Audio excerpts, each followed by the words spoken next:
Let's talk Dallas Cowboys. We are getting ready for training camp. It is right around the corner. It's an exciting time, of course, to see Coach Schottenheimer, his new staff, all these new additions come into this Cowboys organization and really come together and get this team prepared for the 2025 season. But to that end, there's been some somewhat startling news about one rookie in particular. It's not necessarily the news that's important. We'll break down why that's sort of a facade in just a second. But the response to it when it comes to the Cowboys veterans and some key people on this team about this rookie, I think is really telling. We'll get to all this reporting in just 1 second. But first, I'm Nick, that is Andrew, and this is Saturday Morning Inspection.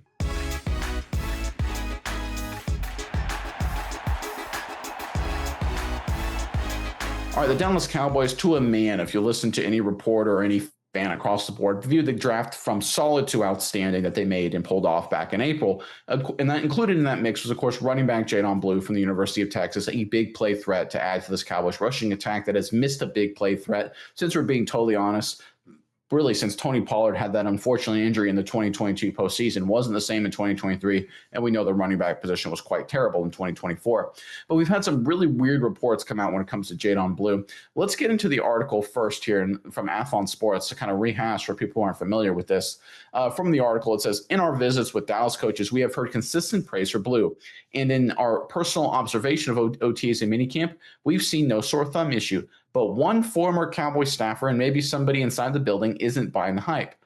Quoting from the article here, I'm already hearing some rumblings out of the building about the running back that they drafted and him being, kind of just borderline lazy. Oh, wow. Not in the building doing his offseason workouts. Former Cowboys assistant Glenn Smith said during an appearance on Locked On Cowboys.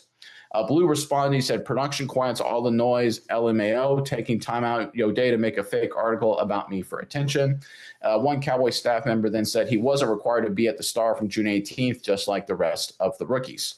All right, and then we're going to go into a tweet here from Jayon Thomas here. I think this is really kind of an interesting insight. Thomas is kind of a special team, sort of a wild card player here, but he does do a lot of leadership roles on this team. I think this is a good voice for this roster. He says, Dim-X coach is lame as hell. Lil Brian had one issue on or off the field. People just lie for free. I hope they got the views on the show they wanted, though.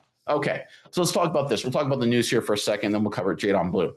So one of the things that can happen in the media, and I think everyone understands this, is that people talk about the drive for clicks and drive for engagement. And what happened is we had a former coach from the Dave Campo era, folks. We're talking early 2000s, 2.5 decades, coming on, I believe it was the Locked On Cowboys podcast. It was one of those big ones on YouTube, and saying all these things about Jayon Blue. And because he's a former Cowboys coach and because he has unnamed sources inside the building, he's trying to pass off something to get some attention on him, to get some news, talking about a player he doesn't know, right? Jayon Blue, the last time this coach was in the National Football League for the Dallas Cowboys, Jayon Blue at that point wasn't even alive. So let's put that in a context here. So this is a guy who knows nothing about modern NFL. He's a former coach. I'm sure he was a great coach back in the day when he got to the National Football League, but it's been a long time since Dave Campo, right? We're well beyond that, like by decades. So let's put that to the side and understand what exactly is going on here. And let's really make a point here. And I think we all can agree that when we see these ex-coaches, ex-insiders come out decades later, and really just people on media in general just trying to bury these young kids before they even played a snap just to draw headlines and clicks and attention, that should be totally rejected. Now, if there's real reporting, if there's real visual evidence, and we actually get a lot of confirmation, that's one thing. But let's not rely on some former staffer on a failed coaching staff that hasn't done anything of consequence when it comes to the Dallas Cowboys for 2.5 decades to get some attention, to try and get some clicks on him, some views on him, just to try and destroy a rookie at the beginning of his career. I think that's disgusting, and I think we should all recognize what happened there. Now, when it comes to Jayon Blue specifically, I want to give him a lot of credit because you talk about a guy here that could have gone off the handle. His response was very calm. It was very demeanor. It's like, listen, we're not going to let it get in my head. I'm not going to go out and attack the guy personally. Very grown up response. He's just like, listen, production's going to quiet the noise. I'm going to let my plane do the talking.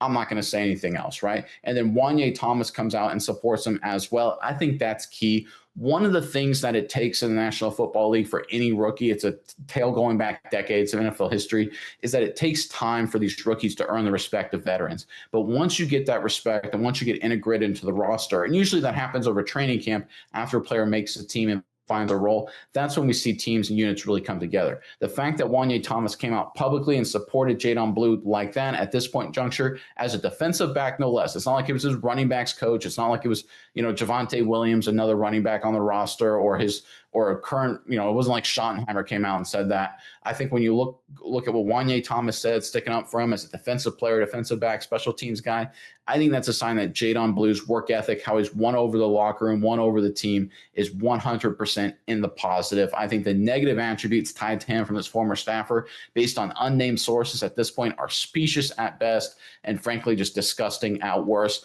I give a lot of credit to Jayon Blue, how he handled the situation, because there's a lot of rumors. Something like this happens over a slow news period, and it just gets a lot of buzz, a lot of attention. But let's credit Jayon Blue for taking the right approach, and let's focus on the response to it from players like Wanye Thomas, from other staffers in the organization that have come out and said, listen, this is a nothing burger, right? He's a great player. He's done great things. He's a hard worker. He's done good things. This guy's making something up. We don't know where it came from, right? So let's focus on the positive here, that the Cowboys, veterans, leaders, the entire organization is still very impressed with Jayon Blue, and they expect big things out of him this upcoming season. All right, Miles, I'm curious what your thoughts are on this very strange story. I guess it's a slow news period as we're about ready to start training camp. But to that end, Cowboys fans, in the comment section below, as we get ready for training camp, what's one position battle that you're looking forward to more than any other, right? It doesn't necessarily have to be a starter battle. It doesn't necessarily have to be, a big name kind of deal. But, maybe it's a backup guard. Maybe it's the fourth pass rusher, whatever it may be, nickel corner. Give us one position battle you're looking forward to more than any other and put it in the comment section below. But Miles, give us your thoughts real quick on this kind of bizarre story here out of Dallas. I think you hit the nail on the head when you said it's a slow news period, and being in the NFL news business, we have experienced that. But that's what they're doing. They're being, I talk about lazy. I feel like the article writers, the people coming in to make the stories, are the ones being lazy, trying to, stir up this drama when everyone immediately snaps back. That there's probably zero validity to what is being said. So, whatever kind of, source Glenn Smith has in the locker room or in the building doesn't seem to be too good. Maybe it's the guy behind the depth chart on Jayon Blue trying to get ahead of him or something like that. Who knows what the case is there. But I feel like when you hear this, you see this, it's 100% a nothing burger, something that is truly unrelated.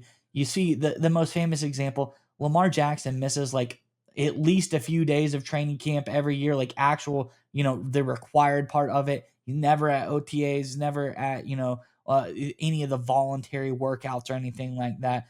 But every year he shows up just as good as the next year. So just because someone isn't there, even though they, as the article says, not required to be there, doesn't mean that they're not working out. It doesn't mean that they're not working just as hard as everybody else. So this whole story just doesn't make any sense. Somebody who has zero connection, zero relationship, zero knowledge of Jayon Blue's situation. They're saying, well, we didn't see him there, so we don't know what he's doing. He's probably at home watching TV. Who knows?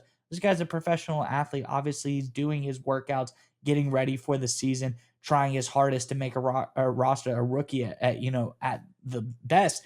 Has to be doing everything he possibly can to be a valuable contributor to this team. There's no spot guaranteed, especially as a rookie. So this story, it really is kind of funny to me at a point that, this is reporting that we have nowadays. This is what we're trying to see, is people saying, well, they kind of said, no actual details, nothing in particular, just that, oh, I've heard some rumblings that he's kind of lazy. He wasn't there, in the building during this offseason period. It really no information worth talking about from whatever this guy says. So I think Jayon Blue is going to be fine. But I do love that the team and some other staffers already shooting back, protecting this guy, coming to his aid. I think that to me speaks more volume about Jayon Blue, that he's already made an impact on this team. Like you said, Wanye Thomas, a guy who has somewhat of a leadership role in the locker room, coming through and saying, hey, this guy, he is this crazy. Don't say these things about him. This is just, people trying to get some money, get clicks on the video. So I love that for him. I think it shows that the team already likes him. I think he's done enough to show that he's a valuable part of this roster. So Jayon Blue, 100% in my book. I don't think there's anything to be worried about here.